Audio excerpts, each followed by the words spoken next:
You said it's new yacht, 42-foot sea ray cabin cruiser, parked up the marina over there. She bought a new Harley for her wedding present.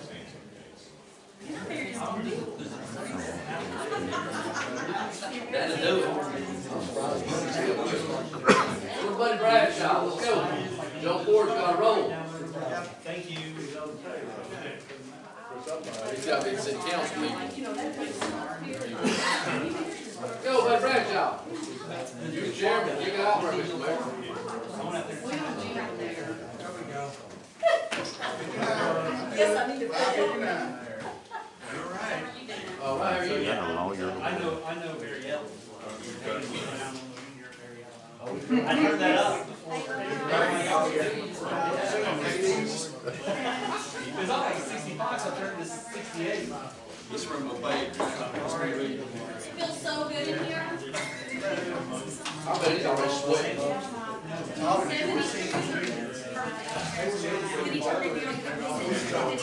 Okay, if I could get your attention, please.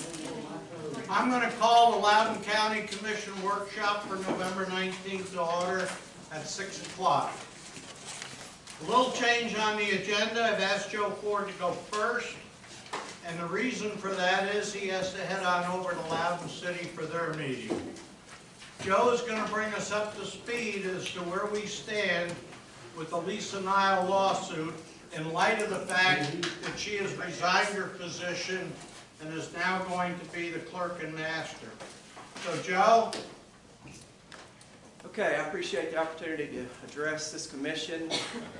I think everyone has seen that Ms. Niles has resigned effective the end of this month, and that Chancellor Williams has recused himself from the litigation. Just to give everybody an update, and for the new county commission members, this lawsuit was initially filed in September 2014. It was tried the first time in December 2015. After much briefing and arguing before the chancellor, he ordered that the case be tried again, and it was tried a second time December of 2016. The case was ultimately appealed in June of 2017, and as part of that process it was briefed by both sides, and we appeared before the Eastern Section Court of Appeals on February 20, 2018 and argued the appeal. As of today, as of 15 minutes ago, that case has not been decided by the Court of Appeals. So we're in exactly the same situation we would be in whether Ms. Niles would continue her job or become the clerk and master. We're waiting for an opinion from the Court of Appeals. It should be any day. I wanted to come here today to give you a review. The recusal of the chancellor would mean that if it is remanded on any issues, and that's one of the options the Court of Appeals has, is to remand it back to the trial court and to follow their directions. If it is remanded back to Loudon County, Chancellor Williams will not hear it. It will either be heard by another judge within our district, if all parties agree, but likely we would have to get a roving, that's a bad word, but a judge that takes conflicts for other judges. They all do that for one another, so some other district's judge would likely have to come in here and hear any issues if the Court of Appeals opinion was to remand it back with instructions to hear evidence on some issue. So all of those are still in play. I guess the only thing that changed is if it's remanded, Chancellor Williams will not hear it. I wanted to come today, though, to address something publicly. I know that you're in the position now of having to choose the next circuit court clerk. I think I've seen something about y'all are going to try to do that on December 3rd, and I see a lot of people here today that may talk to you tonight about that position.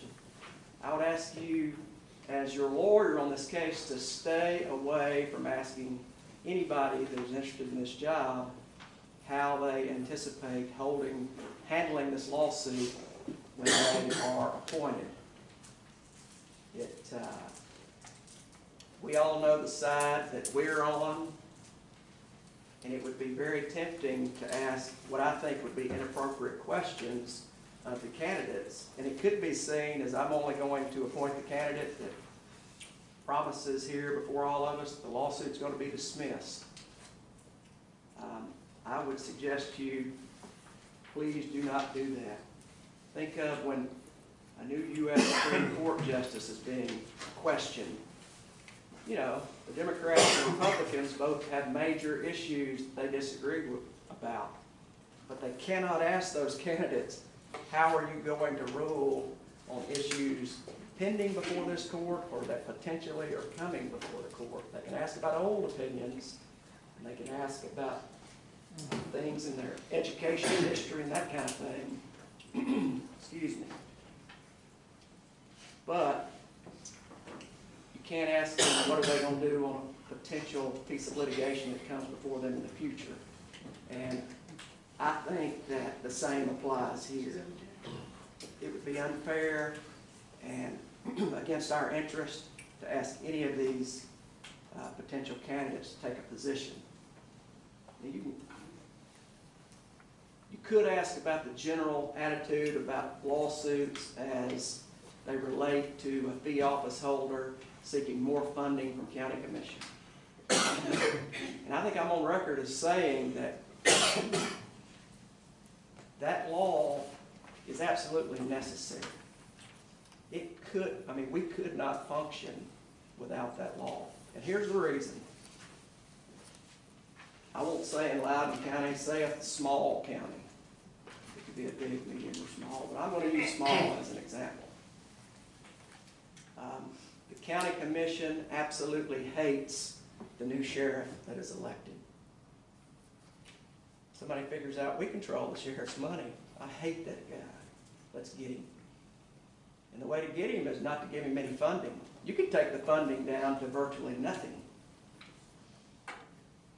Under those circumstances, it is absolutely, now that's an extreme example, but under those circumstances, but for the law that Ms. Niles is proceeding under, there would be no relief. In the United States of America, there's always relief. Everyone is entitled to due process of law. If you don't agree, if two people don't agree, somebody gets to be the mediator based on the law and facts and decide it. So I think you could ask in general about what led to this lawsuit or their attitudes about that, working with county commission within the funding that we currently have. But I would ask that you please don't ask any questions or ask for any commitments about what any candidate will do with this lawsuit going forward. But what you are saying is a new person would have the option to dismiss the lawsuit if they chose to. I'm asking you, not any of them. I'm asking you. That's a hard question because I don't know what would happen between, some things could happen between today and whenever this new appointment is made. And if it's the night of December 3rd and that person takes office December 4, what is that, 2 weeks, 3 weeks? Whatever it is. Let's say it's 3 weeks. Is it 2 or 3? 2 weeks. I mean, I checked 15, 20 minutes ago to see if that appellate opinion was out. I mean, 2 weeks is a long time. If that appellate opinion comes out and the Court of Appeals decides not to remand the case, but they could, if they just decide to fix anything that they perceive as wrong and remand it just for judgment, consistent with what they're writing, it couldn't be dismissed. Unless we appeal again. If you appeal again, it's not as of right. You ask for permission to appeal the Supreme Court. And pending that appeal, it could theoretically be settled. So it's a hard question to answer. What was the date it went before the appellate court? February 20th Of this year. Which could be, there's circumstantial evidence there that the length of time it's taken to decide it, they are trying to fix any issues that potentially exist. It could be affirmed, but as I've told this commission before, there were 3 appellate issues that Ms. Niles' attorney, Zach Henry, agreed with us on that we were right. In his brief and when we argued it before Court of Appeals. So it would be hard for me to see a situation where it's just affirmed and whole. It's my best guess, based on being in the case and the law, that there are going to be some things changed about it. It's whether or not they just fix it and send it back, or they remand it and ask that those issues be heard again. Let me ask you this on a more of a hypothetical question than anything. I don't know the answer, and I know there's a lot of people that with skin in the game that would have an interest with this. Are you scared if I'm gonna say the wrong thing? Oh, no. No. No, okay, let's say in a county that this happened in, that a new person did go in, and this new person did say, everything stays status quo now, the new person did say, I want to dismiss this lawsuit. I'm opposed to these fee office suits, and I want to dismiss this lawsuit. What immediate effect, if any, would that have on anything or anybody that currently is involved in the lawsuit? I don't think I understand. Okay, let me simplify. Just because, let's say just because somebody went in and dismissed the lawsuit, I think what I've heard from some people is they're concerned about their salaries. Yeah. The salaries were increased under the lawsuit. The judge rendered a decision. Right. That wasn't even what was appealed. That particular part of that lawsuit where she had asked for X amount of dollars for this person, that position. Right. That, we didn't appeal that. And to get even more specific, no matter who would go in there, if they wanted to dismiss the lawsuit, that doesn't mean that they're fixing to start slashing salaries, cutting people's money back from where they're at right this minute. They wouldn't have to, nor would they necessarily want to. Can you take us down that just a little ways? All right, so one of the big issues in the appeal is in the lawsuit, specific positions within the clerk's office were asked to be moved from a specific current salary to a future salary. The judge did not order the money specifically to each individual worker, assistant, employee. He gave a lump sum to be distributed to all of the employees. And it's my belief, based on what I know right now, that most of the salaries in the sessions and circuit court clerk's offices, with the lump sum, with the 2% raises, are near or over what was asked for in the lawsuit.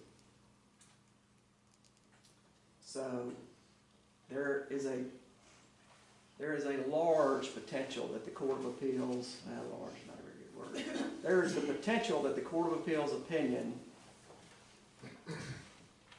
if it were rendered, would reduce salaries within the clerk's office. Say that again. The appellate opinion could reduce salaries of individual employees within the clerk's office. And I don't know what your feeling is about that. And when can't say a whole lot. This body has always been very reluctant to take away money that's already given.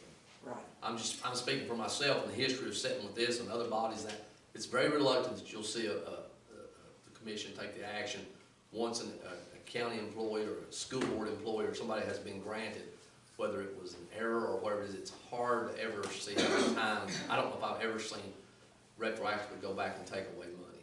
I guess I'm trying to elate some fears here to people. I know this has been a conversation that's out there. I've been contacted, and I can speak for one commissioner of 10. I wouldn't support taking their money away from them. And the salaries have been set in the budget process for two years now, 17 and 18 and 18-19, according to the judgment. So my opinion to you is that after the appellate opinion comes back, it's more likely than not that salaries would go down than go up. And that's something that would, under the right circumstances, if we could all get in a room and talk about it, when the time is right, after December 3rd, it might be in everybody's best interest to settle this case. I don't have an opinion on the schools, but there is a state law that says that you can't go backwards. You can only leave it where it is or go forwards. Is that right or is that wrong? I'm not aware of that rule as it applies to this case. Well, I don't know about applying to this case, but I'm just saying, if this group of people, you can't go backwards with the educators and those employed in that field. That would be easy to check out.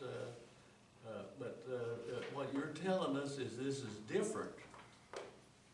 That they can go, that the appeal can go backwards. To my knowledge, it could go backwards. But I think Mr. Shaver just said that at least his vote in that regard would be that it never go backwards. But I'm giving you we're getting too much into what might happen, what could happen. I don't want to leave any bad impression. These are my opinions as your lawyer, based on the law and the facts. I just want to reiterate that it's my recommendation that no candidate be asked to take a position about this lawsuit.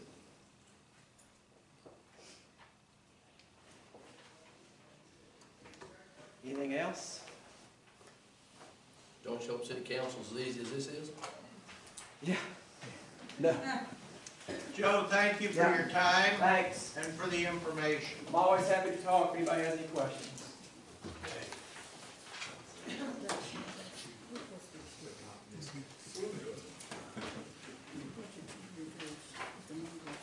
This me ain't Timber, just you. Is everybody signed in? I'll go in the order you're on the sheet. Okay, first up is Penny Glasgow. Penny?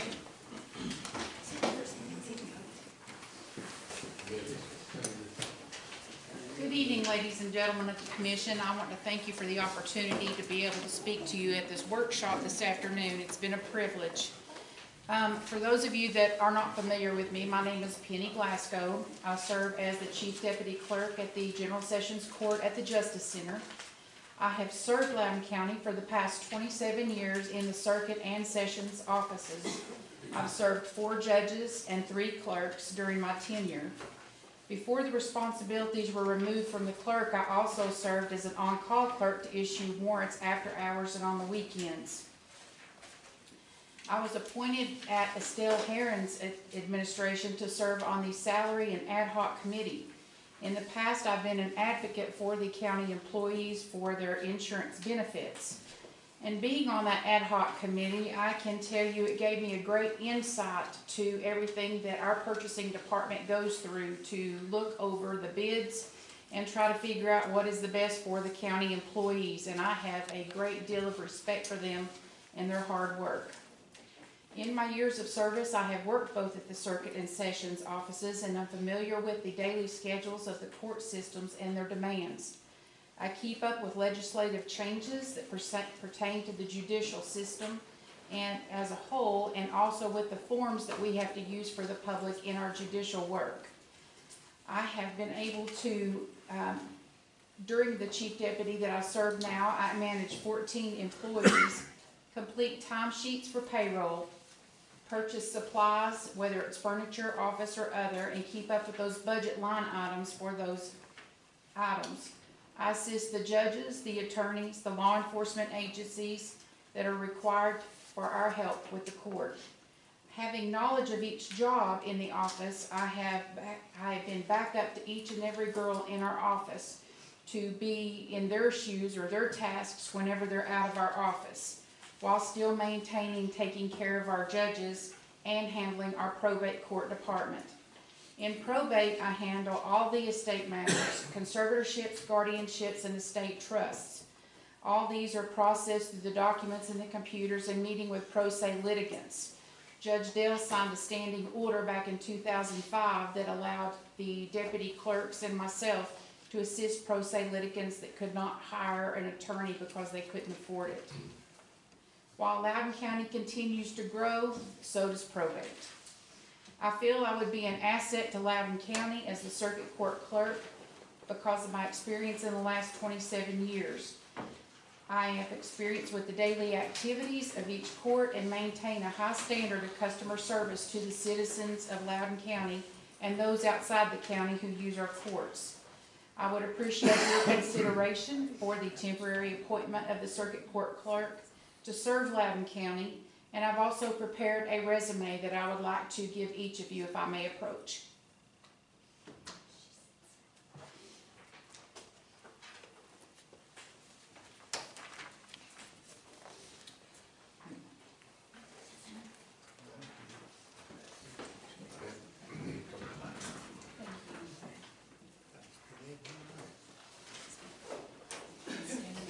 Thank you, ma'am.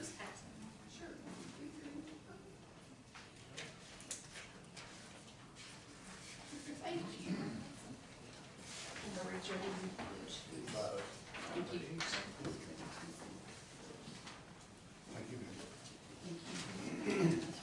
Thank you.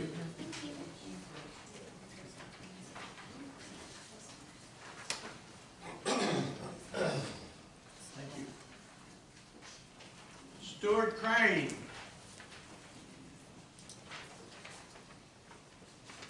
Good evening, Commissioners.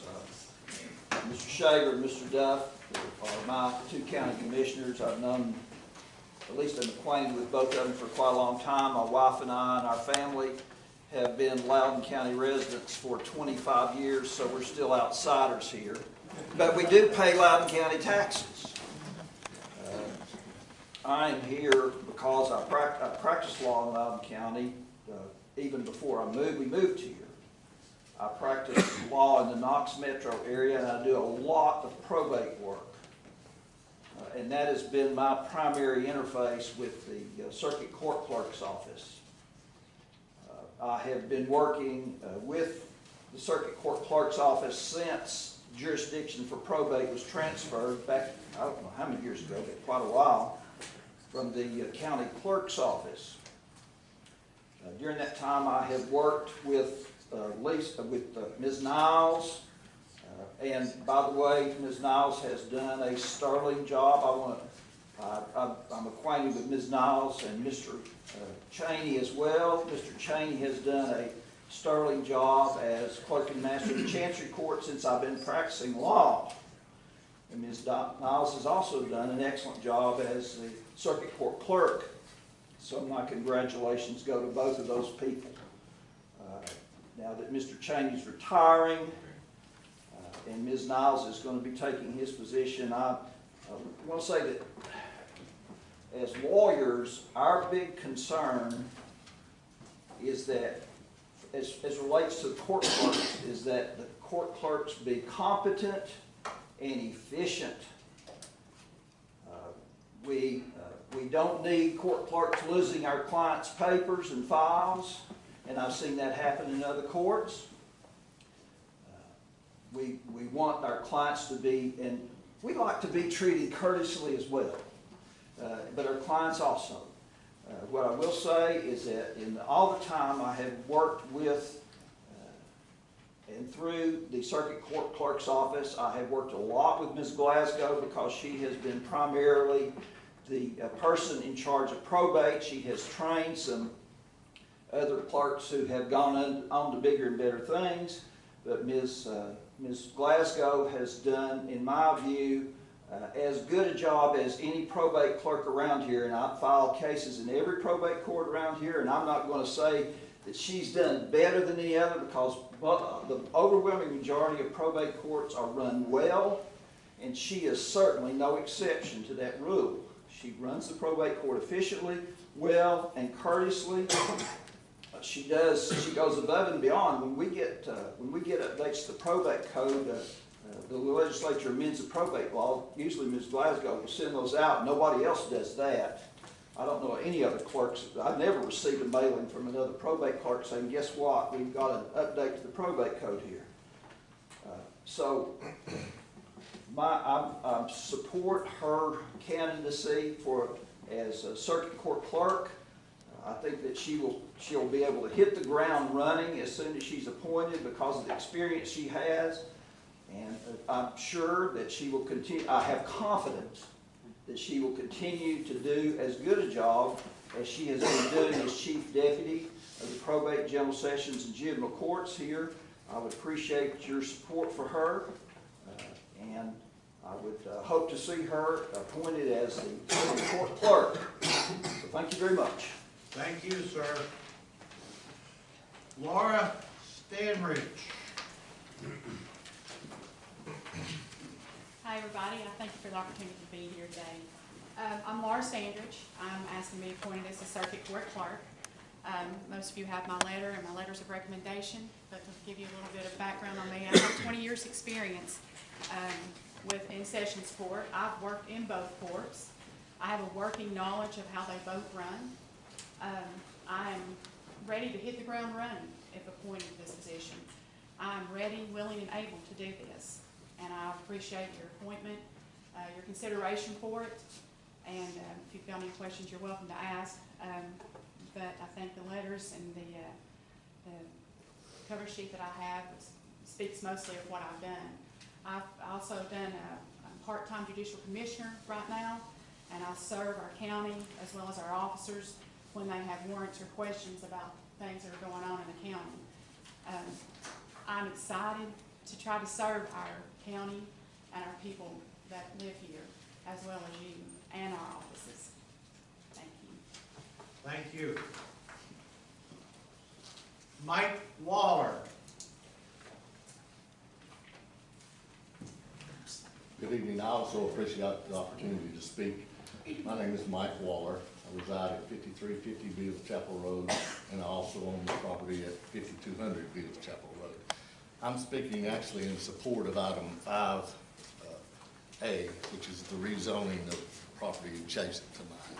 I originally was opposed to it at the Planning Commission, but during the Planning Commission, their engineer and the developers agreed to some of my concerns, and we actually executed a deed restricting or a covenant restriction on the property that once it's approved, once this PUD is approved, that it will be recorded and it alleviates all of my concerns. So I really just wanted to speak for that development. So, anybody got a Little question? secretary, now back during the election, had a lot of people ask me, now, who's Adam Waller? I said, well, his daddy's Mike Waller. Well, he's a great guy, I know him, he's a great guy. Well, they don't know him, they sure like Adam's daddy all well, so you did good in your neighborhood. Thank you. Appreciate it. He probably got that from his mom. Well, pass it wherever you want to, brother. Thank you. Thank you, sir. Judy Hines.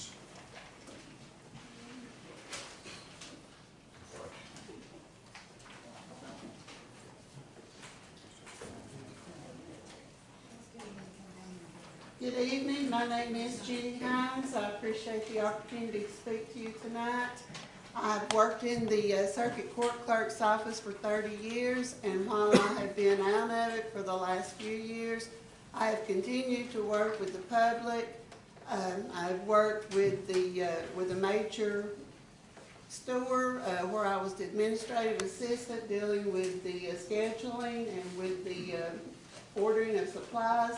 I currently work for an insurance company where I do customer service for the public.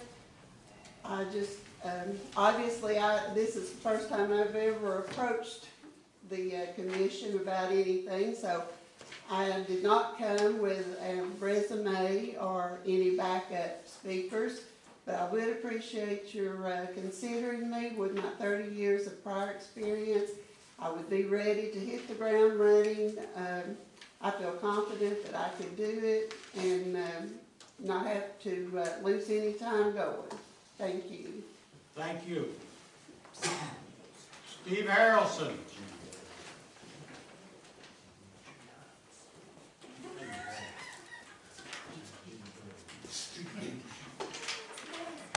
Good evening, County Commissioners. My name is Steve Harrelson, and I would like to submit my name as a nominee to fill the position of soon-to-be vacant position of Circuit Court Clerk.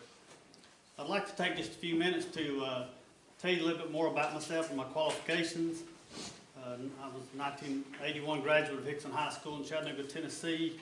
1986 graduate of the University of Tennessee with a Bachelor of Science in Education. And 2011 graduate of Leadership, Loudon County. In 1987, I was hired to be the director of the North City Parks and Recreation Department. And as a director, my role there has been to oversee the department operations, to oversee all aspects of the operations of the Parks and Recreation Department, to hire, supervise, and evaluate staff as needed and as necessary. And today we hire about 60 employees every year, and I'm responsible for hiring those folks, getting them trained, and put in the right positions to make our department successful. Also, my role is to prepare an annual budget and ensure that it's not overspent, similar to what the county department heads do also. I know the county department heads have to submit their budget every year for consideration by county commission, and also county commission does ask them to stay within the confines of the budget that is approved. And then also evaluate all aspects of my department regularly and make changes that is needed to accomplish goals. During this period, I've also had the opportunity to serve Loudon County in various capacities. In 2006, I was elected on the Loudon County School Board, and from 2010 to 2018, I served on the Loudon County Commission. While serving on these county boards, I've developed an understanding of all the county departments and how they function. I think it's given me a great opportunity to look at the county and how it operates and how each department within the county operates. It has given me a thorough knowledge of the county budget and its effect on each department. And my working relationship with county commission and department heads has been something that I've always been proud of and always tried to work best for the betterment of Loudon County. Some of the attributes that I will bring to the circuit court clerk position is a proven leader. As a department head for 30 years for Lenore City, as a county commissioner, as county commission chairman, and as a member of several other boards and committees in Loudon County over the years. I think that I've proven that I do have leadership capabilities in every aspect that I've been a part of. Other thing is great communicator. I think I have a great ability to deal with people, talk to people, treat people with respect. I think that's important not only as a department head, but also someone that deals with the public and tries to communicate with the public every day. And then lastly, a strong management experience. Through my years, I've had chances to manage lots of people, manage my department, deal with people, put them in the right positions to make it successful. I think I would bring that to the table also.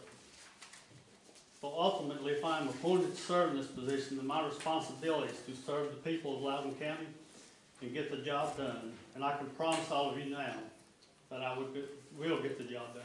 Thank you. Thank you. Jim Watson.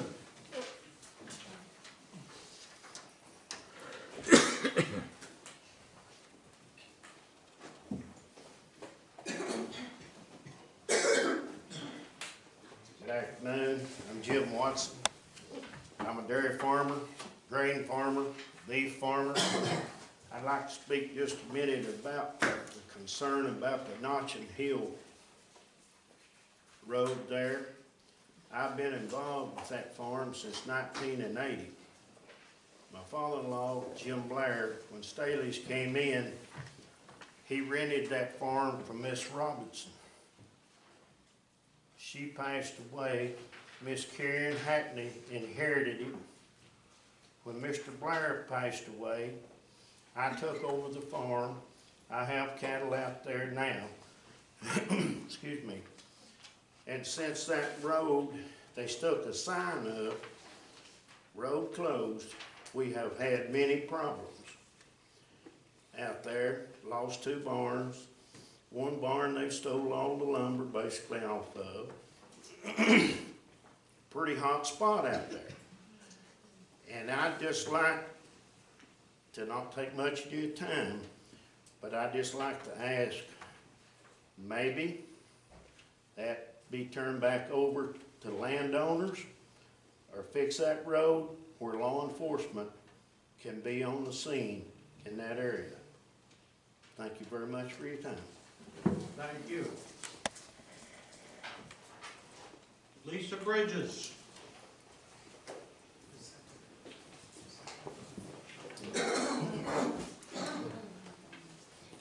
Good evening, ladies and gentlemen of the Board of Commissioners. My name's Lisa Bridges. Most of you probably know me. I ran for circuit court clerk back in the May general election, but Miss Carrie McKelvey was the winner of that election.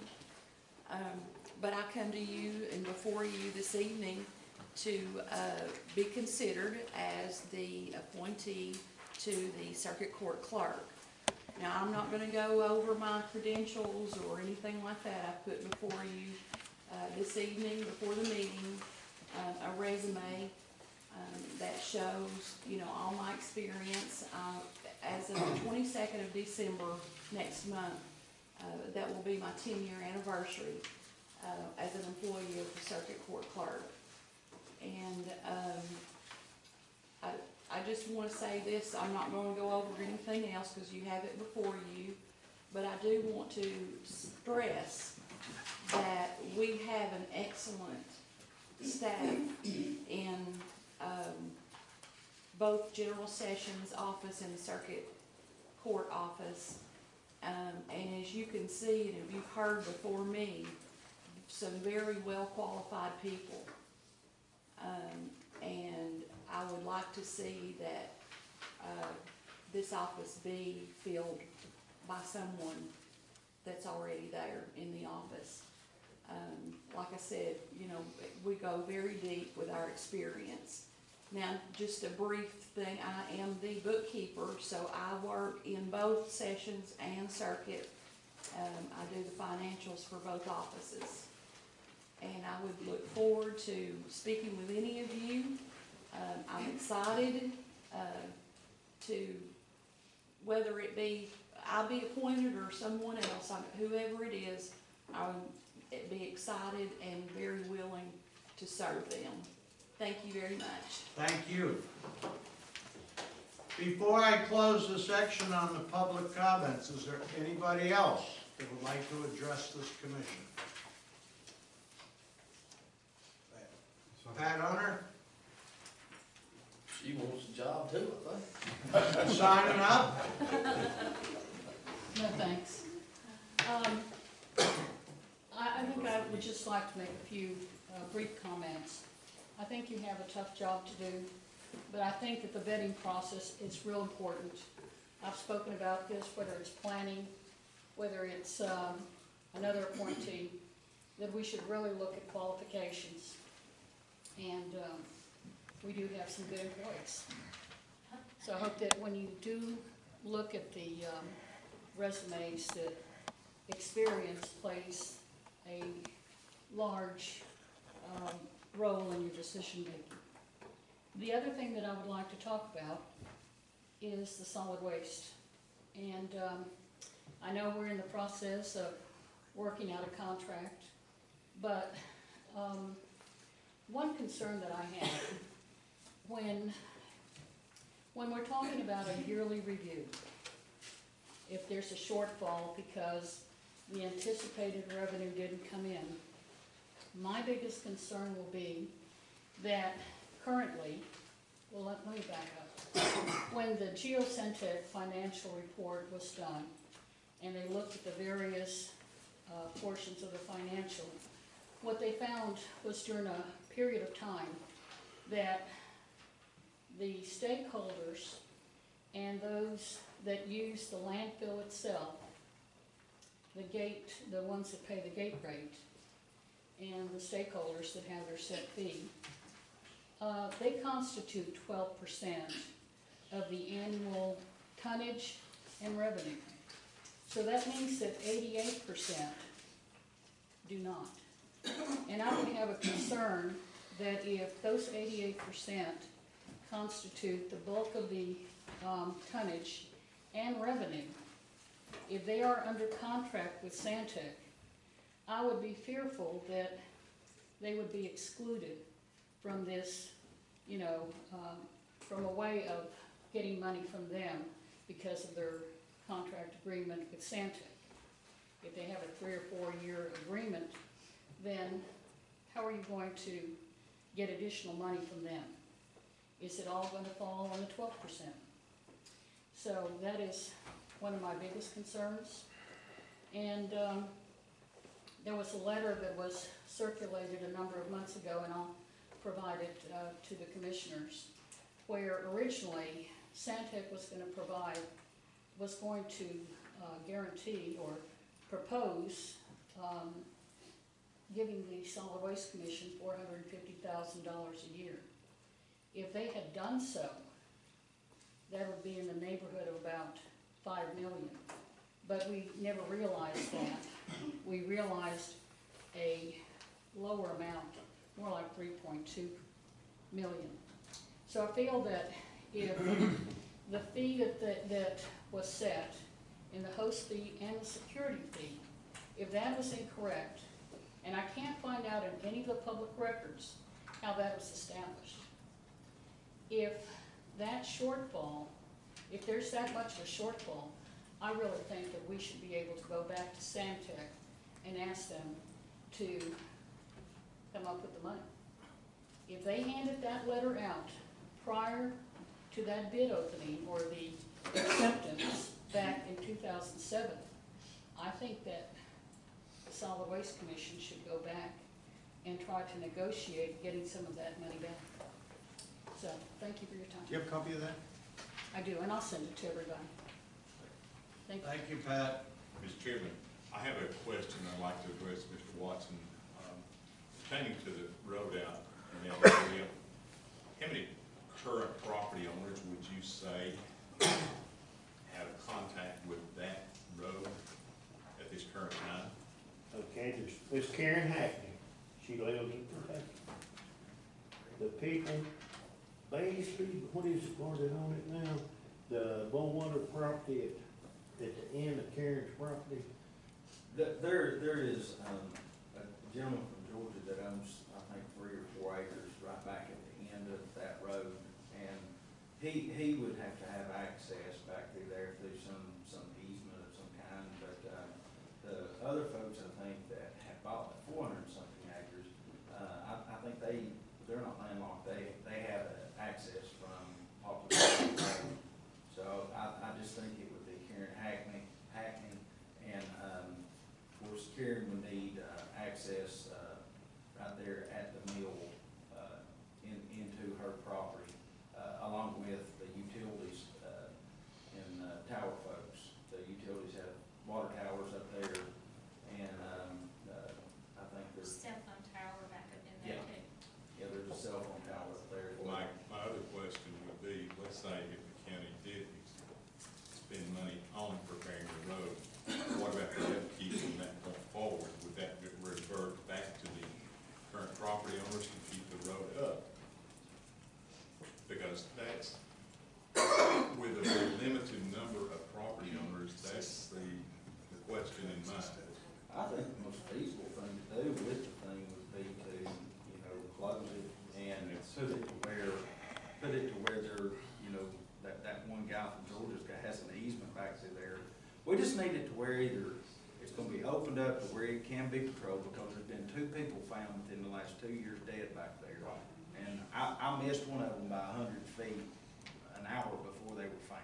And so I'd really rather not find somebody dead if I can help. Is that Quinley, is that the one you're talking about? Pardon? Quinley that owns that track? I don't know his name, well. There's 3 developers or something of that nature.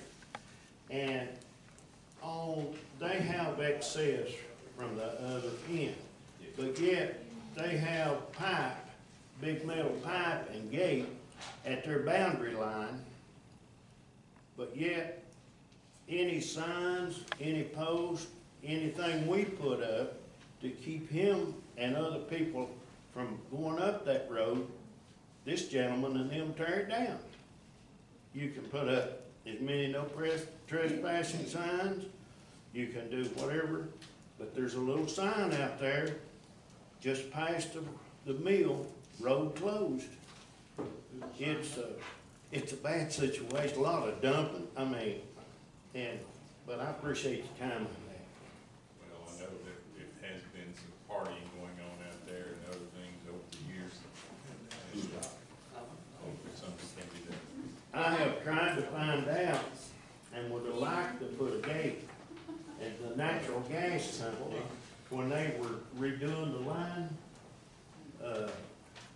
They talked to Karen about a gate. It's not that they can find where it was turned over to the landowners. Well, that's the thing, when the city annexed it and then the city de-annexed it and reverted back to the county, I think some of the paperwork or, I don't know what happened, but that's where I think a tremendous amount of confusion has occurred. And, we're gonna have a lot of discussion about this It's shortly. coming up in the, You gonna do it now, or you gonna wait till we get there? I mean, I didn't know if. well, I mean, we're there. We're there if you want No, to. I think it's our chairman needs to tell us. I what he think wants we'll to do. put it, any other person want to speak to the commission tonight On anything. on anything? Okay, I'm gonna close the public comments. The Honorable Mayor Buddy Bradshaw. Thank you, Mr. Chairman. Under my name, board and committee term updates. Number one is the Chamber of Commerce Board of Directors. That would be you, Mr. Chairman. Visitors Bureau Board, Mr. Duff, you are absolutely sure you want me to put somebody else on that Visitors Bureau Board? Well, I'm not, because of the Visitor Bureau, those are nice people, and they've got a good director, and they have a very good program going there. But I've been on it for 8 years, and if we could rotate it some way to where members of county commission could be on it, and find out what that's all about. You know, I mean, they're gonna put you on something else anyway, though. But, so, at Mr. Duff's request, Commissioner Hurley, will go to Visitors Bureau Board. And that, as an addition, I just found out this afternoon, to replace on the Loudon County Library Board, Buddy Hathcock has resigned. For what? The Loudon County Library Board. And, the recommendation coming down to me is Joanne Hart to replace him. And that would be my recommendation to the commission. Who to replace him? Joanne Hart. He was like that. Buddy Hathcock was. The B underneath my name is the Loudon County Government Holidays. Hold up, let's not. The list is there. Same as have been passed. Yep. And, I'm taking 3 or 4 days now for the water and like that. do what? Didn't add 3 or 4 days for nothing. Are you wanting to add some? No. Oh, okay. It surely didn't. The, I haven't seen the list yet. and the Loudon County Government meeting dates are on there. Now, Kelly and Matt had a, which one would y'all wanna move back? Which one's the one you all can't get to? It's hardest, Matt, for you and Kelly. I'm not even on that one anymore. You're on it? What are you talking about? One of the meeting dates, one of our regular workshops. Anything that Capital 4 o'clock projects. or earlier. Capital projects and purchasing. You're still on both of them. I think you are. Would you like me? Yeah, I'm still. You know, we're still hunting that original list. Nobody You know knows what, who's that on is the right, list. because it was so hard for you to get here at 3:30. I'm not on that anymore. We took them off. Yeah, You're on so hard. surplus. Yeah. Right, surplus property. Um, I'm not capital project. You should be. Don't take him off. Let's put him back on. I don't care to be on as long, we just, but it just has to be, because they were at 3:30. yes, that was, I remember that was hard on you. especially Four, coming all the way from the okay, city. 4 I can do. You can set the meeting any time of day you want. Well, I don't want We run an ad in the paper at the first of the year Yes. that has these standing meetings and the times they are. And this is neither here nor there, but all that's got to be is changed. We could push the earliest meeting from 3:30 to 4, and then put budget from 4:30 on. Yeah, you cutting in supper time. And, well, that's when everybody else meets at 4, that's when everybody else starts up. Tracy, they're gonna be messing with our budget meeting. Where'd Kelly go? It was her request, I don't care, it does not matter now, I'll be here regardless. But I did double check all the commission meetings, triple check, so maybe there won't be more than 4 or 5 wrong. Triple check. Triple check. Just Triple check. but it just let me know, or you mean, I don't care to be on there, sit on there, how many you need, but I mean, it has a set number now, I'm just not on it anymore, I don't care to be. I enjoyed those, Okay. but, it was the times. All right. Where's Kelly? You said you wanted to push capital projects back to 4. We've got it. So if this is all right with commission, once we vote on it, I'll push capital projects to 4 to 4:30. Capital projects at 4. Yes, and then purchasing will be from 4:30. Kelly, who do you have on capital projects? Do you have that list right there? Yes, I do. You're on surplus as the chairman, Right. which is at 5. Gary is on purchasing. As we have 4:30, Gary's the chairman of that We committee. still don't have that list. That list never come through? No, I actually said it like have twice. the list at home, but. I haven't gotten a new, Tonight. not since we've been discussing. Budget still at 4? Yes. The July 1st meeting will be, if necessary, that you typically, we'll pass budget, have our July meeting on June 24th. So we'll actually be able to, July 1st will be just an if necessary meeting on that day. Typically it's done. I think I've avoided all the holidays. If there is a holiday on that Monday, then I'll push the meeting back to that Tuesday. And I think that's all. Thank you, Mr. Chairman. Thank you, Commissioner. Thank you, Mayor. Okay, the next section deals with the circuit clerk appointment. And what we have to do as a legislative body. At our commission meeting on December 3rd, it is our objective to fill that position. Now, what has to happen, 7 days before that meeting, Anita will put in the paper an ad that we are going to seek to fill that position. And there's specific wording that goes into the paper. We have to do it, fill that position within 120 days. Now, the way it works is that the commissioner, a commissioner, will put a name in the nomination. Now, we will accept that night at the commission meeting nominations from the floor. But only one of the commissioners can put that in the nomination. And then we will go through a series of votes for the people who have been nominated. And as it looks right now, we'll do one name.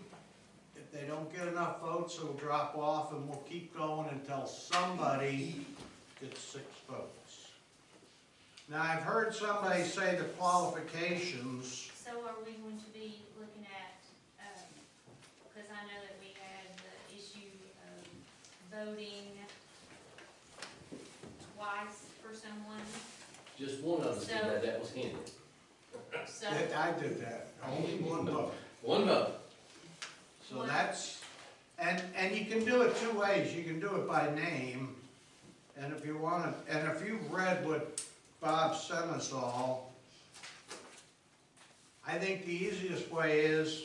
He didn't say that. He didn't say He didn't say that. Now, Okay. our policy allows, you can go, they go Commissioner Brewster, John Q. Public, Commissioner Mears, Susie Q. Citizen. You can call by name. Now, if we go to Robert's rules, it requires an A or an A, or an I or an A, but, it's up to commission how y'all want to do it. When we have to determine, tonight, we have to decide, not tonight, but we've got to discuss how we handle it being a tie, how we're going to do just exactly what you talked about. Do we want to have each one voted on, a yea and nay on each name? Or do we want to call the name of the person we support as it goes down the line? And both are acceptable. Both are acceptable. It's 6 votes. Whoever gets 6 votes is who's got it. So it comes down to a pretty simple process. Personally, I like the name, because if you go the yay, nay, we have adopted the policy of dropping the lowest vote getter. Now, Robert's rule says you never drop the lowest vote getter, you vote until you're there, but logistically, that just doesn't work. We've done that many times over and when we've done these appointments. So we just, as a group, need to decide before we get behind the table and start making a real circus out of it, how do we want to handle these things? Do we drop the lowest vote getter? We're gonna vote by name, or we're gonna vote yea and nay on each name submitted, until one gets 6 votes. That's this body's. Give me your feelings, what are your comments? I like name. That's my preference. I've done it both ways. Is there gonna be, I mean, is there gonna be an opportunity for commissioners to ask questions before voting? We're not supposed to interview. There's no interview, so we just take the resume. You've got resumes, and you can do whatever you want to. It just, what problem could be down the road if it's found out you were behind the scenes doing something, and nothing's gonna happen. That's just what the rules say, you're not supposed to interview. You mean in the meeting or as a whole? As a whole. Really? Once we know who they are, we're not supposed to be interviewing. Once they're nominated. Once they're nominated. Oh, okay. Once they're nominated. So before they're nominated, we could meet and ask questions. Maybe, I don't know. Mr. Chairman, could we get a clarification of that from Mr. Bowman and maybe move the meeting maybe to 5 o'clock to give these people a chance to answer questions prior to the vote? What's the 5 o'clock got to do with what? So instead of, if the meeting's gonna start at 6, any person, we have some excellent candidates. I think that we need to have, if we have questions, maybe we need to ask them, maybe determine a vote. If we meet at 5, that will give each candidate that's there that's interested an opportunity. The court I don't have problems. I mean, we can do it at 6 or 5, either one. Clerks and problem is, their day ends at 4:30. I don't have a problem moving, other than it's just a change of what we normally do. 6 o'clock, and we're there. I mean, we're there till we hear from whoever we need to hear from. We have heard from them tonight. We have heard, and we do have documents before us, so I don't know how much more there is to here. But that's not giving an opportunity if we have someone that comes up and gets nominated from the floor. What we do tonight's irrelevant. The actual rules say Yeah, but night you're saying, of is the nomination. but you're saying we've heard from these candidates already. Right. But there still might be 1 or 2 out there that when this notice appears in the paper, that wants to step forward, so we haven't heard from those people We either. can on the 3rd. I mean, They could do it come in and do the public same comments. thing on the 3rd and say, here it is. And actually, that's what the law says. This was kind of a freebie tonight. At public comments is what you're saying. As an example, man, I had a gentleman that called me this afternoon at 3:30 before we came to the meeting. He has shown interest, and I told him I really was not aware of the process tonight. It would be open for discussion. I would like for that gentleman, if he's still interested, in having a time to sit down or to give us his information prior to a vote. And the 3rd is, I mean, that's under the TCA, that's when that's supposed to happen. And that's when we only commissioners can make the nominations. The floor can make them, but they still have to come by commissioner, and we can only make 1 nomination per commissioner. So therefore, we are saying they can only speak during public comments. Yeah, true. Yeah. Yes, prior to our meeting on the 3rd, you're talking about, right? Still, yeah. What about, if that's what you wanna do, and rather than make it a called meeting, advertise it, be available at 5? Anybody that has questions can come down and ask questions. I don't understand the 5 o'clock, why can't we do it at 6? Be here forever. To be. It's an hour different. Overnight. Well, this'll be a different meeting. This is unique right here. I've done, this will be the 3rd time I've been involved in countywide, and these are unique meetings, let me assure you. They're different. it doesn't matter to me. That's just not anything that's prescribed under the TCA from this point forward.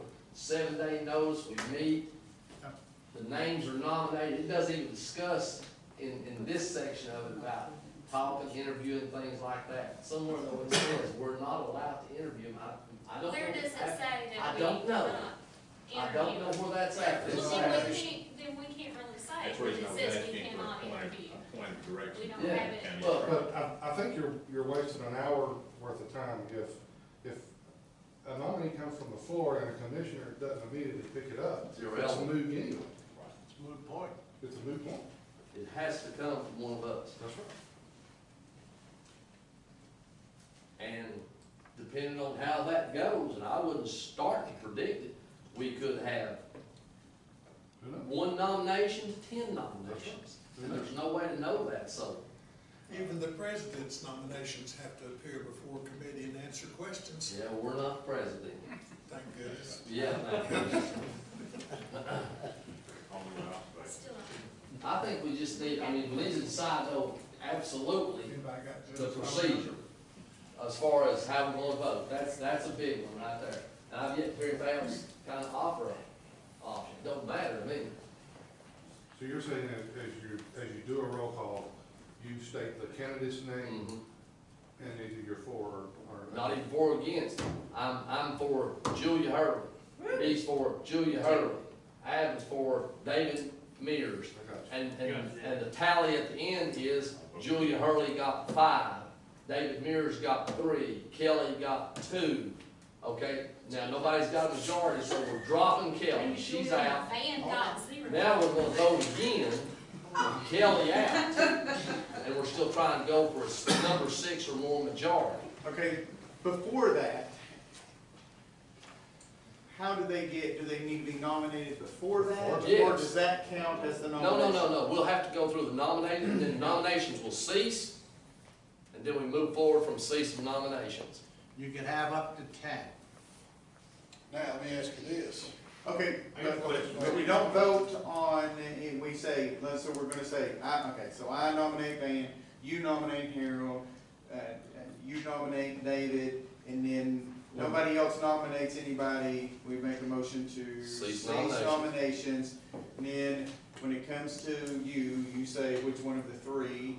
The chairman will call for a vote now, the nomination will cease, you've got the names, Roll call vote. roll call vote, Mr. Chairman. Say the name. That Say seems the like a But fair if there's 10 people, do we just drop 1 each round to vote, or do we drop? Well, that goes on my question. We've got 4, may have 5, may have 6, may have 7. But they gotta have nominations, What if suppose 5 or 6 get it? okay? What if the bottom 2 are tied? We You drop the both bottom of them? 2, Do you drop both of them, or? you drop the bottom 2, the lowest number gets dropped, so you drop the bottom 2. Okay, And so for devil's, let's say you've got, Jeez, y'all. you, Has there never been a situation like this ever in Yes. history? let me just, We gotta decide hang on how a we're second. doing it. Did we not do it So before? you can't, what We is didn't know that? what we were- You have 4. you said. We've done it Usually we did, before. but I don't And you have think 3. it's important. I mean, all That has those 2 positions votes. are important, but I don't think it would be as. And then your one has 4, now you have all 3 who would be the lowest. But you know what? And you would only be left with the 1, so I don't know. we need to address, what if that happens? I don't know. There's so many possible what ifs. I don't know if there's an answer to all of them. Robert's rule says you vote till somebody gets a majority, period. But if we adopt Somebody regulation, gets 6 votes. Somebody gets- well, That's until they the get a majority. majority. Yeah. That's But the if we majority. have rules, our rules will supersede Robert's rules, if we have our own in place. So I don't know, there's so many scenarios. So we're gonna have rules in place. No, We're gonna, yeah, this is how we're gonna do it. I'll have them. Doesn't take a vote, you know. No, that's expensive to officiate. There you go. Like, we can read Robert. Henry, since this is in your purview to set the agenda, what we do, I think we're more than capable to decide how this is gonna go and let us know. I can, if you know, this, you know,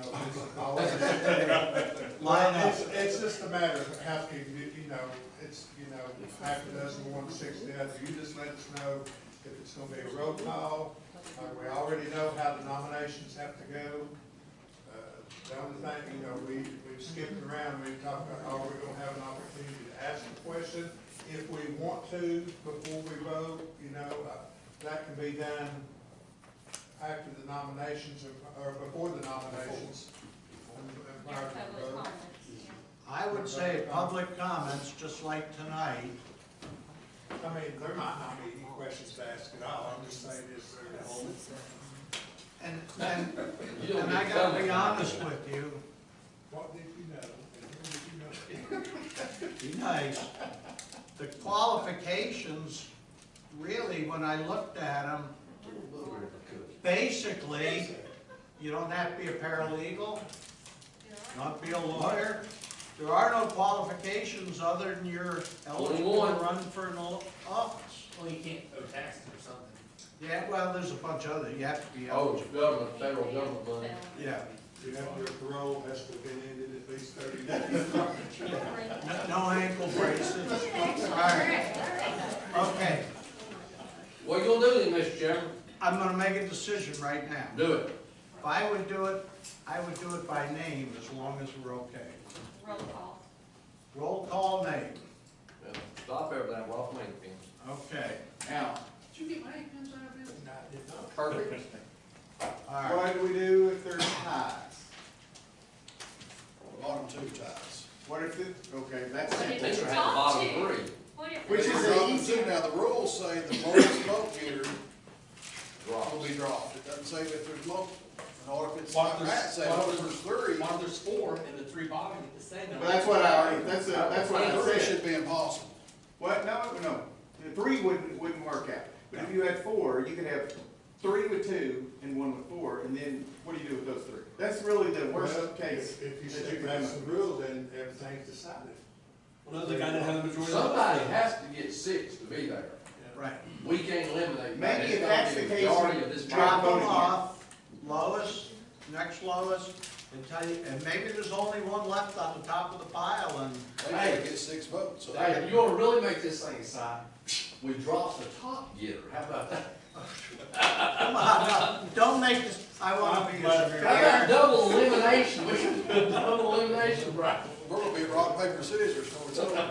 I wanna be as fair and as equitable as I can to the people All right, who well, you are got one, seeking. you decided by name.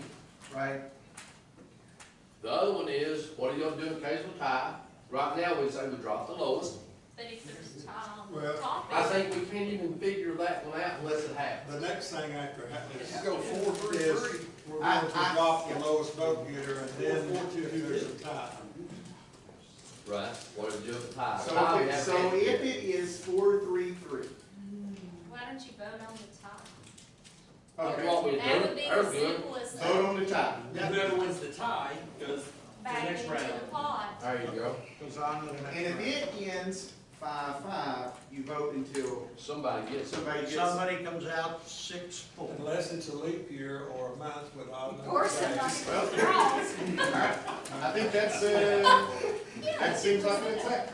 Live with that. Henry, you good with all of that? Can we get it in a topped up kind of, For version future sometime? reference, so we don't have to talk about it for another 45 minutes if this case is But happening. the next batch may not wanna do it this way.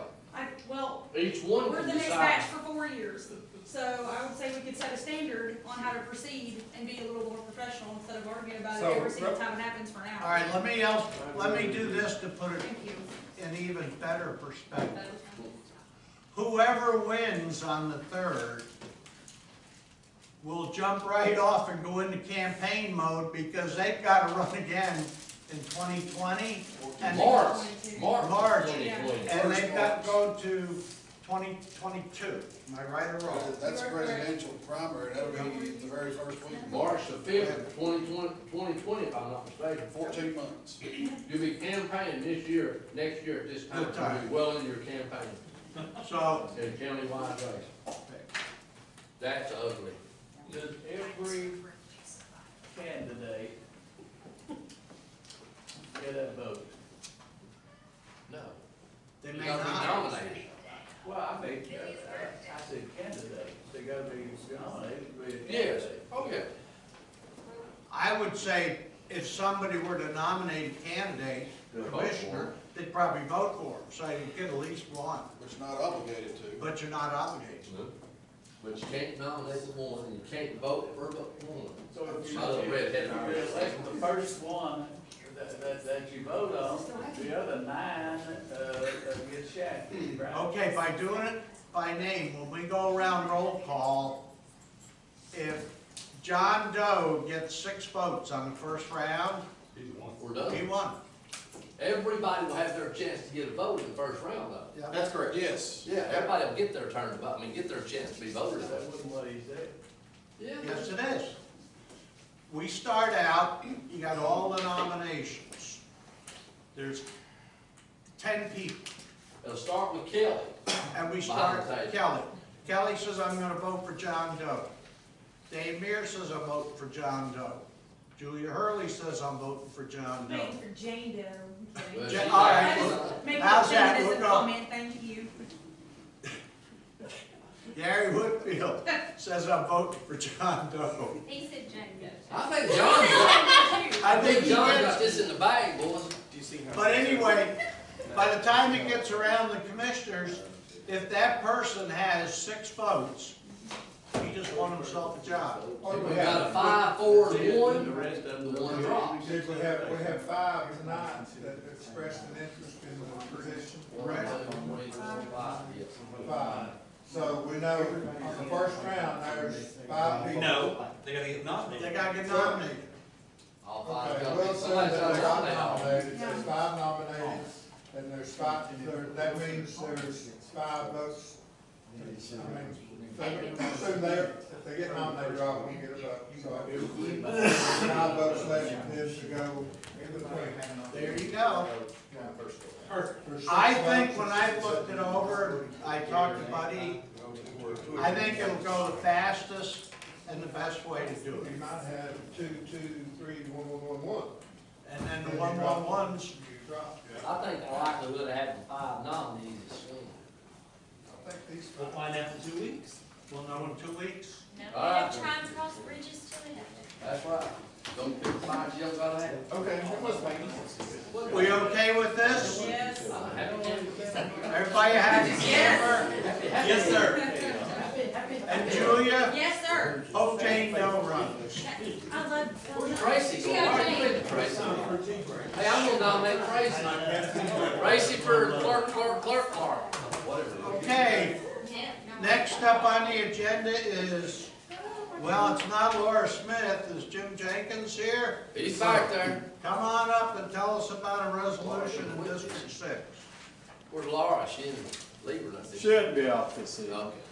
She asked me to represent her, answer any questions you have. It's a resolution amending the zoning map of Loudon County, Tennessee pursuant to Chapter 7, 13-7, 105 of the Tennessee Code Annotated to rezone approximately 9.9 acres at 4860 Bills Chapel Road, Lenore City, Tennessee, Loudon County, tax map 021, parcel 093.00 in the 6th legislative district from R1 suburban residential to R1 suburban residential with a PUD overlay. Okay.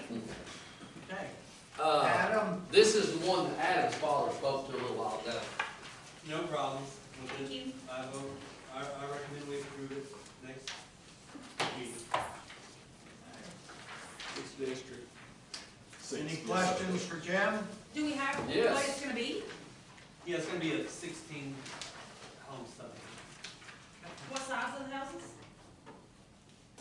We do. $500,000 range. They're all gonna be yurts.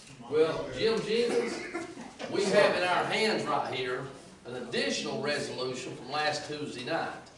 This is the changes to the resolution, the planning resolution, that Laura had submitted, and it had, Henry, she didn't get it in there on time before it had gone to the IT department for publication. Which one is that? It's the one about the changes in the planning regulations. The 500 foot. Yeah, okay, I've got Front that yard here. setback. Yes. Okay, I just make sure because there's been a few. Are we, were we moving on to that, or are we still on? We're done with the PUD. The PUD's good. We're good. I thought that'd have more, It's, I thought that'd have more life. well, his dad stood up and said, they've got a deed agreement in that to solve it. Now, I hate PUDs, y'all know that, but, I love growth, I love it. I like- Yay, I like yay it. growth. well, stay in Little City, they got it. Come on, keep shopping over there, so we'll pay the bill. What, are we going to discuss this? We're gonna address this one that she added late? I don't have it, Ben. Well, she just handed it to me. It's the long one here.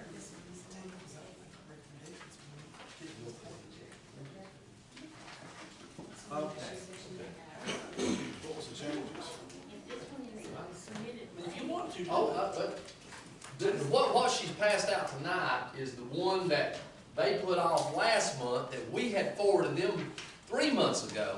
And this is about the allowing the 500-foot, you can have accessory building 500 feet or less without a building permit, as long as it's not on a permanent foundation. It's the front yard allowed accessory structures in the front yards. You took this off last Yep. month. They did, and then they met this Tuesday. Normally, they wouldn't have met till tomorrow night. They moved their meeting back a week, so they met, and I don't know why she didn't get this on the agenda. I'm asking Adam, and he was there the night all this took place too, whether or not we add this to the agenda tonight to discuss, or if we just wait and put it off and let her bring it through and get it on the published agenda for December. Well, it's too late to add it now. Well, we can do anything at this point. That's up to us. We can't do anything here, that. No, we can add it to this agenda tonight if we want, just like the PUD. Has this passed the zoning? Yes. Looks like Unanimously. 9-0. It passed unanimously. What happened? Laura didn't get up there in time to get it on the agenda before it went onto the website. So I guess she's asking for us to add it tonight? She wants, I'm sorry, go ahead. is that what she wants? I don't know. I have the documents where she'd given me those also in case it was discussed. And, what appears to be resolutions. Reading through this resolution though, there was some, verbiage that wasn't in what they passed. You gonna just wait till she's here I and do think that's this? probably best. I'm familiar with it. I'll make a quick decision on this. Come back to the December workshop with this. Yes, sir. All right. Thank you, Jim. Thanks, Jim. Jim, there was also the rezone of Midway and Highway 11 that should have been here tonight that didn't make it. It goes on the next one, I think. It should, I mean, it will with this, but if this one was coming, this one should have been. I don't know. Check with her. Come back next month. Send her back next Adam, month. are you good with one in your district? Yeah. You're okay with the one that's on here? Correct, yes, sir. Okay. That one will make it to December 3rd. Jim, she'll have to come back in December with it, okay? Yes, sir, we'll make that happen. I'm sorry she missed the deadline. She was probably just Okay. busy. Okay, Kelly Littleton Brewster and Commissioner Thanks, Jim. David Mears, tell me about this road next to the pond mill. Well, I have a lot of history experience with that. Simply because I grew up in the area. I didn't get nodded. I grew up in the area, and I know for a fact that there has been a lot of problems on that road over the years, and it has grown and grown and grown, and having illegal drugs and different things happening back in that area. I know that Mr. Watson has even lost cattle back there due to people being on property that they shouldn't be. Oh, that's not okay. No, it's not. That's what the bells And- teach. Oh, yeah, okay. Right. A drug party is not There's okay. not cow development, okay? But Drugs is moving. I know there have been lots of things going on back there in that area. I think that this is something that we do need to address. I know that the road was given at one time to Loudon City. It was later de-annexed by Loudon City. I don't see that it was given, just because it got de-annexed, it went directly back to the county. I don't see that. But I do agree with property owners. I feel like that it does need to be closed. I mean, if there's not gonna be anything, if we're not landlocking anyone, or we're causing anybody problems to get to their property, I think it does need to be closed due to the fact that there is a lot of things going on back through there. It's about 2.9 miles per back in there, Bart. Is that about right? I don't know how far it is from. I think I checked it, and it was about 2.9.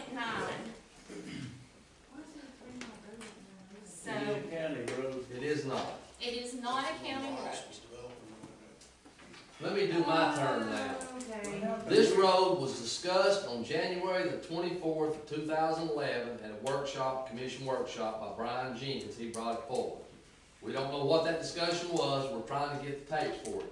Then on February of 2011, a gentleman came and spoke to the commission opposed to closing the road, because he was with our guy that we fixed all his property for $400,000 up there. He was with that bunch and wanted. Sounded familiar. Yeah, they wanted us to fix leave the road open. Anyhow, on February of 2011, the county commission today voted on the new road list that did not include Notch and Hill.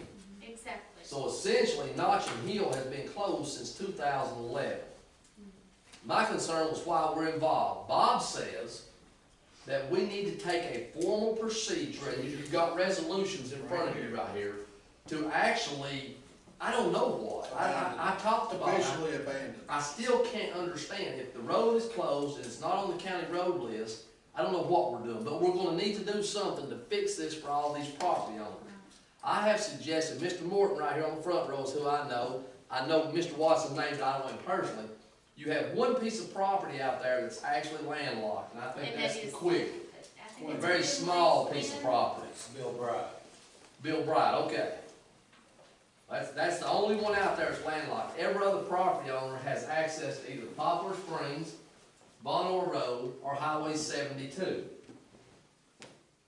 I don't know why the property owners that are out there can't put a gate on that road and every one of them have a key. The utilities have, up on top of the hill, they've got an island of property where they've got their water towers, and the cell towers up there. So The gate would need to be either, well, they still have access to Poplar, to They can still get Notch to and one of Hill. the other roads. Well, they can't get to the other roads No, from you where they're can't at. get- They've got to come to no. Notch and Hill, but they could be included in the key holders, the Loudon utilities and the cell tower. because it's closest to the mill is the Well, cell tower. geographically, I don't think you could get down anywhere else just based on that ridge, but there is a road now that comes down to Notch and Hill Road. So, if we need to go through this procedure, in fact, one of the resolutions you'll see is, in the name of Mr. Morton right here, it's asking, Bob Bowman is saying that the proper procedure we need to go through is a property owner or property owners would ask the highway department to close the road.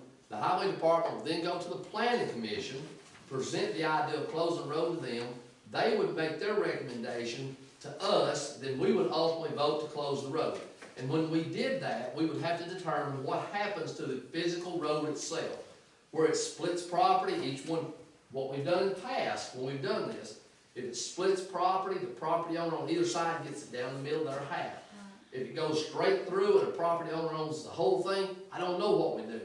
But it's got to stay open enough for access, but you gotta stop the development people from going back in there. And the drug users and The one stuff. person It's who is landlocked. landlocked has to have a That's legal right. ease on it. They absolutely have to be able to get to their property. That's right. Okay. An argument you're gonna get from Mr. Quinley, if you try to lock him out of it, it's gonna be that his property, he owns property on both sides of that road. Well, so does Mr. All the Moore. way around. Mr. Oh, yeah, Moore I'm owns saying- I'm both saying sides. Which one's Quigley? Well, I have another question, just a question. So a whole bunch of people go back there and do a whole bunch of drugs, and it's been an Okay, issue well, I don't know how bad it is consistently. anymore. There's been some Well, bad there's issues. been issues, so putting a gate up, is that gonna stop that? The right gate sure would. Yeah. I mean, Mr. somebody, Mr. Quinley's is adjacent to Miss Hackney's. Yes. is he not the little bitty piece? Cause the only properties that are landlocked is the little bitty when it's right on the Now, water. he's got now his property touches Poplar Springs. Okay, then but he's it got also- road access. But it also touches a whole lot closer touch on Notch and Hill as well. But no matter if what's close or not, if they've got road access, they're not, what's the word you used? No, you would tell me if they had the right to use it or something. Prescriptive easement? What? What I said. Prescriptive easement, if they have to have it. If you've got road frontage on other roads, you don't have to have it. So he's got road frontage on other roads. But you look right here, he owns greatest majority, well, he owns, it looks at least like 40% of Notch Hill Road itself. Oh, I agree. That's the So you're big gonna one. tell him he can't use it? That would be up He to the wants to property upkeep owner. it, upkeep it. Well, I mean, what's to say, can I don't want to interrupt. Mr. Chairman, I'm sorry. ask him. Mr. Chairman, may I make a comment? Sure. I'm sorry to intrude, but, what's to say that he's not gonna go back there and, develop that 400 acres and go ahead and intrude on that easement, that he's gonna come in off of Vonal Road and bring it in, on both ends, try to bring a road into development? Like on Notch and Hill you're talking about? Yes, and instead of him using his road that he's put in down there on Poplar Springs Road and bring in, for development. He would have to get permission through the planning commission to do anything, and they're gonna turn him down if he's trying to use Notch and Hill, if we have said Notch and Hill is closed. So he couldn't, that would be preemptive from him being able to do that. He would have to come off his Poplar Springs access is what he'd have to do. That's a problem that I have with this.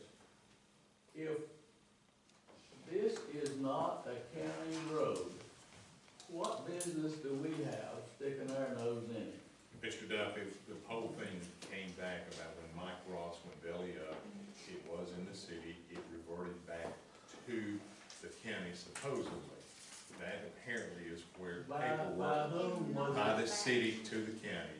And apparently that is where So the city of Loudon owned it? they annexed it into the city with Mr. Ross guaranteeing there were gonna be like 7 to 9 Why on the aren't they ballot. doing this discussion that we're I say having good here? deal. Why? They gave it back to us. Loudon City, let No, me it was give you not dates. given back, it was de-annexed, but it was not given back. I didn't know you could can't, once you de-annex. de-annex, it does not mean it reverts automatically back to the county. Well, but I'll assure you, Loudon City never adopted any road plan.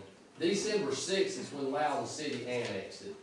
September of 2010, September 20th, 2010, I have the annex. that's when they de-annexed De-annexed it. doesn't mean nothing. We got rid of it on, February of 2011, so it's still even after that we got rid of the road. So the Loudon thing happened in a time frame that's not really even an event for us. So it can't sit in limbo. Who has it? That's my question. That was my question to Bob. As far as I'm concerned, it's a private property owner thing. But Bob says we need to take this procedure, to go through this long procedure, not long, but 2 or 3 months procedure, to officially say we're abandoning that road. Now, what happens to it, who gets it, I don't have a clue. Well, how could we abandon something? I that don't we know. have no business being in? You'd have to ask There's Bob. no official minutes of us ever abandoning it. Well, there kind of is, because they voted in February 2011 to adopt the road list, and Notch and Hill was no longer on there. So that's your official minutes. So it's almost like we're officially saying we don't own it's what we're doing. I think that's. I'm not sure what we're doing. My God. At this February meeting, a fellow named Gary Consorta, representing Tellico Lake Properties developers, spoke against the removal of Notch and Hill from the county road list. Tellico Lake Properties currently owns 804 acres on the round Notch and Hill Road, Well, thank God somebody developed Telco and have your tax money. You ought to be thanking developers then. Say thank you, and developers. 15 Thank you, platted home developers. sites already exist fronting Notch and Hill Road. He stated that removal of this road from the road list would diminish the value of these properties. And then when they voted later in this meeting, they had